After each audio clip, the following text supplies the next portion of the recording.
Hi, this is Navya. So, under this pharmacology subject, this is for the second year of the students.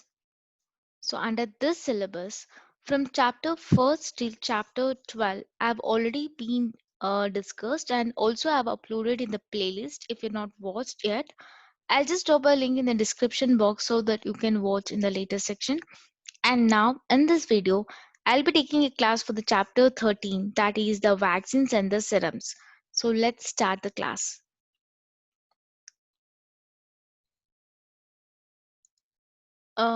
Yes, so the chapter 13 that is the vaccines and serums. So here we are going to learn about the vaccines. So what are vaccines and what are serums? We are going to learn this, and the emphasis is on the hepatitis B, hepatitis C, influenza, and pneumococcal vaccines. So, we are going to learn all these vaccines under this chapter 13, that is the vaccines and the serums. So, first, let us know the first question that says that what are vaccines and serums? So, usually, we used to call vaccines and serums. Why we used to call the vaccines and serums, and what is the usage of that? So, let's discuss on that.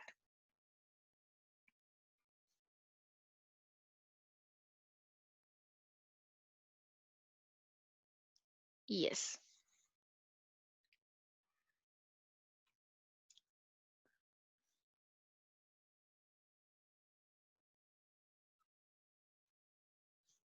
Yeah. So, what are vaccines and serums? So, this vaccine therapy. So, this vaccine therapy, this is used for to prevent or to cure the infection. So, this is used to for the prevention purpose or to cure the infection. So this infection has the object, so that may be the production of the active immunity that will be very specific to the bacteria concerned. About the active immunity bacteria concerned, whereas the serum therapy, this is just it produces the passive immunity only, means is it won't prevent or it won't cure completely, but it's just provide the passive immunity for time being, not completely. So not completely maybe get cured. That is the serum. So here this vaccine, this is used to prevent or to cure the infection that may be produced by the active immunity of the bacterial concern. The serum is just due to just produce the passive immunity only. And now let us know the second question, that is explain emphasis on the hepatitis B. So let us know about this hepatitis B. So this hepatitis B, this is the infectious disease. This is the infectional disease that may be caused by the hepatitis B virus, that is HBV. So that may affect to the liver. So this is one of the type of the viral hepatite. We call this as the viral hepatitis. Yes. So hepatitis B is nothing but it is the infectious disease that may be caused by the hepatitis B virus that affects the liver, and this is a type of the viral hepatitis.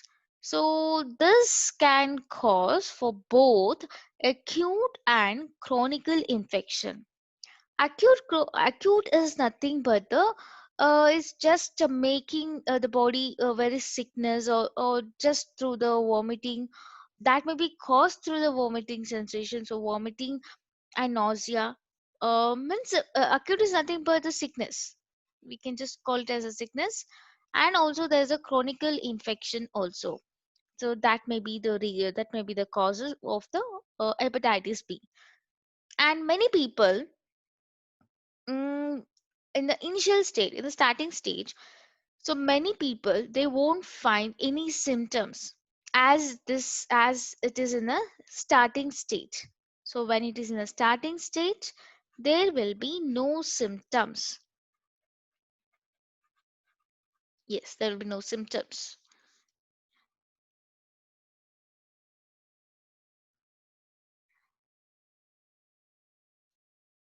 Yeah. So and the next point is that mm, so hepatitis B, this is the infectious disease that may be caused by the hepatitis B virus that affects to the liver, and it is also called as the viral hepatitis. And this can cause for both acute and the chronic infection. Acute in the sense the sickness, the rapid sickness, so like vomiting or the nausea, kind of those. And many people doesn't have the any symptoms in the initial state, means in the starting stage, in the sense if the infection is in the initial stage at that time. And now this acute infection may be caused, may be developed um, rapidly. That will be for the sickness like vomiting, yellowish skin, tiredness, dark urine, and abdominal pain. So these are the acute infection. Finally we can just tell it as this is a sickness. And apart from these symptoms, so this will be last for few weeks. um and really it does the initial infection that results maybe the death also. This is the initial infection, but if it may be left for few weeks, then this may also be a danger. And this takes 30 to 180 days for the symptoms to begin. It is a starting, it just takes 30 to 180 days for the symptoms to get start.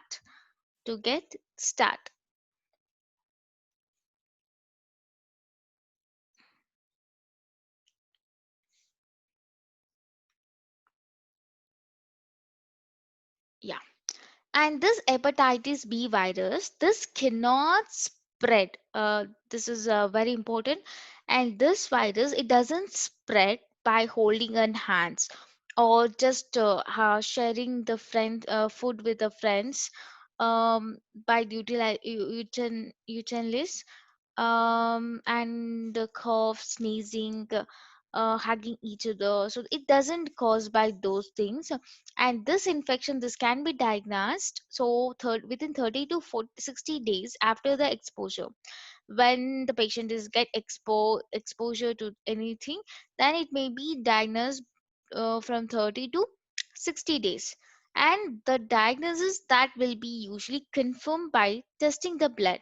Just they may take the blood sample to get diagnosed, to get test of this hepatitis B.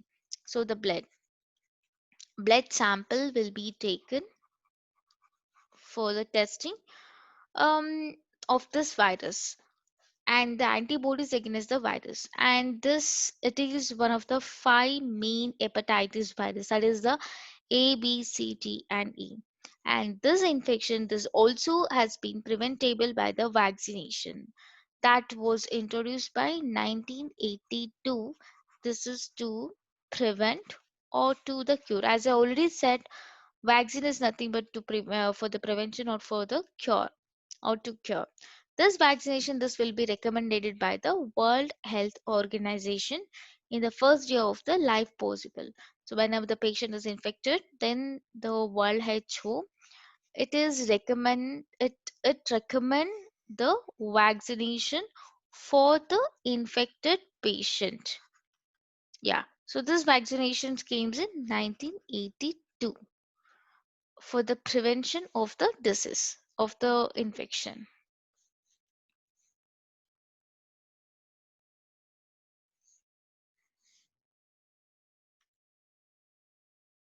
Yeah, the next question is,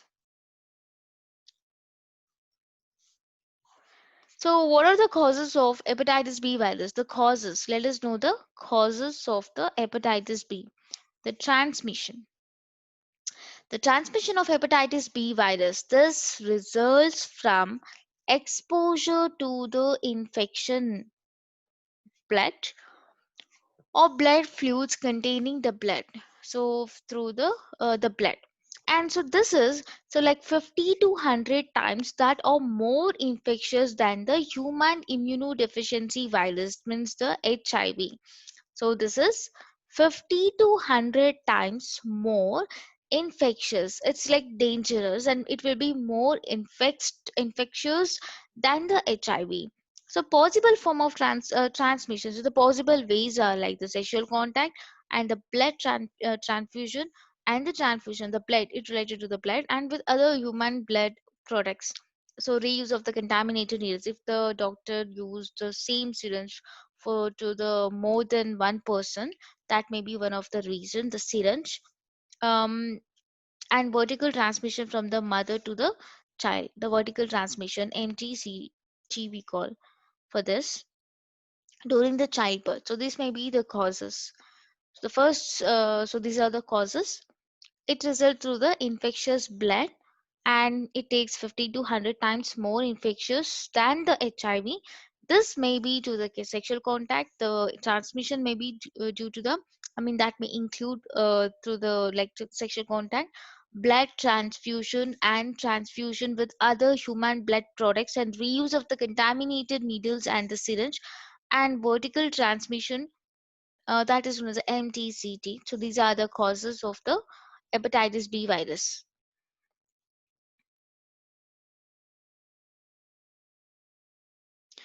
It looks like this. This is a core and polymerase. This is a polymerase.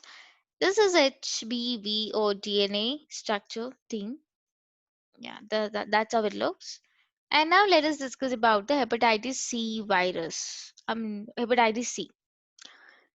Yes. So this hepatitis C. So this is the liver disease. So this is caused by the C hepatitis C virus, HCV. So this is the virus. What it will do means that will cause both acute and the chronic hepatitis. Chronic hepatitis. So hepatitis C, this is a liver disease. This may be caused by the HCV, that is hepatitis C virus, and this can cause both acute and chronic hepatitis. That is here. And the ranging is the severity is from the mild illnesses. It's just start like an illness, like an illness that may be lasting for the few weeks to the serious. It starts for just in one day and it lasts for the weeks, lifelong illness also. This hepatitis C, this is the major cause of the liver cancer. The main is the liver cancer, hepatitis C. And this virus, this is the blood-borne virus because it enters through the blood. And the most common modes of this infections, these are the exposure to the small quantities of the blood, I mean through the blood only. So this might be happen through the injection, main thing. So this might be happen through the injection drug, or the unsafe injection practice that the doctor, if they may used by so many syringes injected by the patients, and unsafe healthcare, transfusion of the unscreened blood and the blood products, sexual practice. So these are the causes of this hepatitis C also. This is a liver cancer, I mean liver disease. Liver disease that may be caused by HCV. So both acute and the chronic. Severity in the sense it starts from the illness and it ranges to the serious issue to the or the lifelong illness. And this is the liver cancer, and this is usually enters through the bloodstream and through the unsafe injection. So these are the ways it might be caused. And globally, an estimated 71 million people they may have this chronic hepatitis C virus infection. It's just an approximate value. 71 million people they may have this chronic hepatitis C virus infection. And some of those numbers like chronically infected, they may develop the cirrhosis or the liver cancer. If the patient affected by this, they may develop the cirrhosis or the liver cancer or the liver cancer. And now, what are the causes of this hepatitis B? As we all seen here, it is just telling about the blood through the blood and any unsafe use of the syringe. Let us know some more detail about this. Hepatitis C virus. Yeah. So, what are the causes of the hepatitis C virus? Transmission. How now the question is how does it? So, as we all know, is hepatitis C virus. This is the blood-borne virus. So, it is mostly transmitted through the blood or the injecting drug without uh, proper usage, like they may be used or shared with the other patients, other injections equipments, then it may cause or the reuse, we can tell the reuse or inadequate sterilization of the medical equipment. If the same medical equipment is being used by more than 2 to 3 patients, that may also chances to get this type of virus, especially the syringe and the needles in the healthcare settings, and the transfusion of the unscreened blood or the blood products and the sexual practice. So these are the causes of the hepatitis C virus. And the next concept is a treatment. So what are the ways is there for the treatment? Let us know the treatment of the hepatitis C virus. So we all know that WHO has been introduced the vaccine. So this vaccine is used to prevent or to cure. So to prevent or to cure the infection. Infection. The same way. So and other than this, what it has done is it recommends means it just offer for the treatment for all the individual, that they has to all the individual they has to go for the diagnosed with the HCV. HCV is the hepatitis C virus infection. So who are 12 years of age, maybe they are like age like 12 years of age or other than older, irrespective of the disease stage, because we doesn't predict which patient has this type of disease, but usually they go for the testing purpose for all the age group like 12 years of age or older than the age. And also what does it recommends is the use of the DAA, pan-genotype DNA regimen. This is for the treatment of the person with a chronic HCV infection that is aged above the 18 years of age. So they are telling to that is the DAA, pan-genotype GAA regimen have been used. This is for the 18 years of people, above 18 years of people. And in Dolson's age, that is from 12 to 17, that is 12 to 17, or the weight, if the patient means lower age group of people, for the lower age group of people, that is 12 to 17, and the age which and the weight which they are at 36, with a HIV infection, they also recommends it. And these are the sulfoprafase and ledipasvir. This is for the 12 weeks in genotype. It belongs to 1, 4, 5, and 6. Other is sulfoprafase and ribavirin. That is for the 12 weeks, and this is genotype 2. So these are used for the treatments.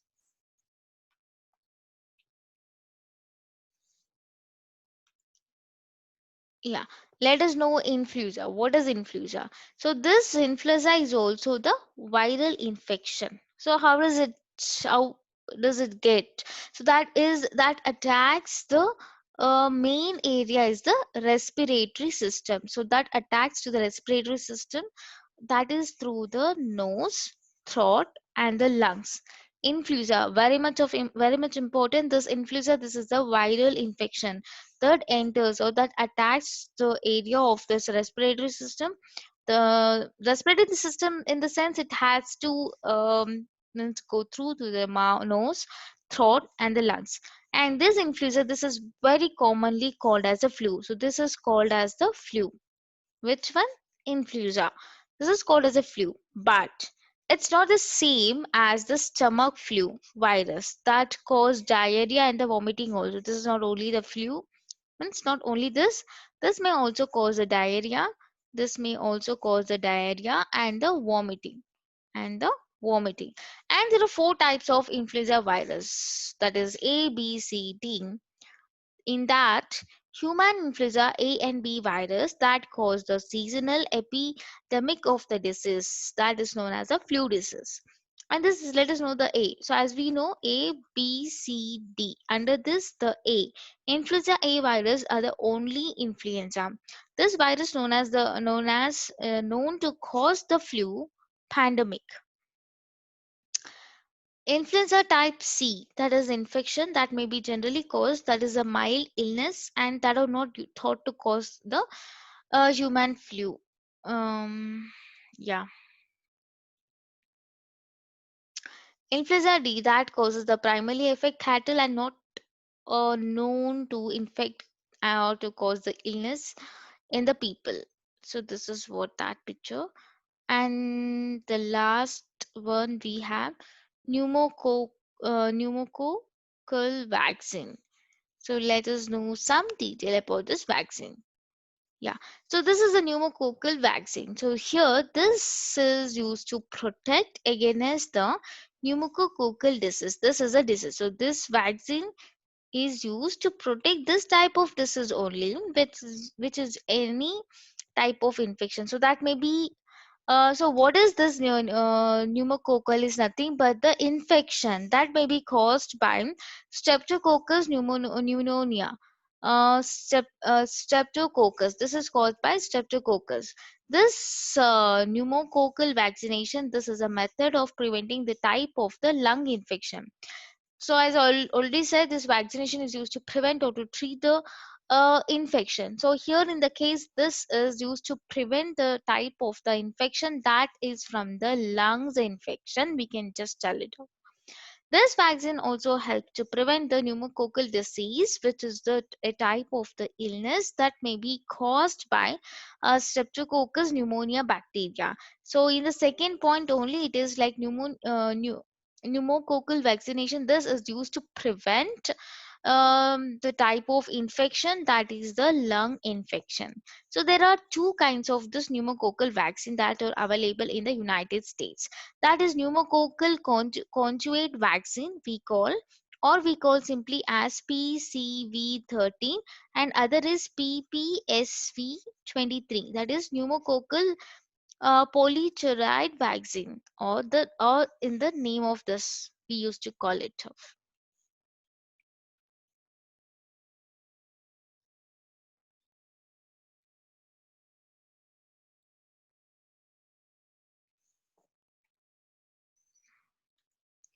Yeah, and this vaccine they also recommend for the people to take, that is, so have long-term health condition like the heart disease or the asthma, and who weaken immune system, and this smoke cigarettes, so these persons. And the side effect. The side effect is that the local reactions such as a pain or swelling, redness occurs in the 50% of those vaccinated through PCV13 and 8% that those are the severe ones.